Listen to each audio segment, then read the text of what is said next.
No vot siis esimene kogemus kohe.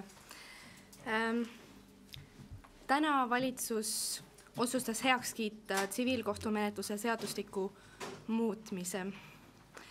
Samuti kiitis valitsus heaks perekonnaseaduse muutmise, aga nendest räägivad hiljem justiitsminister ja sotsiaalminister. Aga mina kasutaksin seda võimalust, et rääkida lühidalt teile mobiili-ID-st.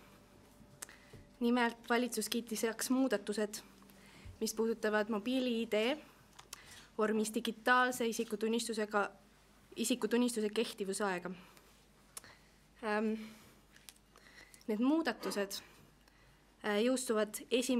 veebruarist 2014 ja seni välja antud 3-aastase kehtivusaega mobiili-ID vormis digitaalse isikutunnistusele antakse välja niinimetatud lisasertifikaat, mille kehtivusaeg on 2 aastat.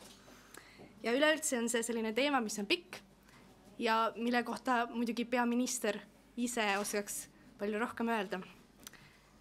Aga sellest teemast ma nüüd lõpetaksin ja annaksin selle suurepärase tooli, mis on üsna mugav, edasi päris peaministrile.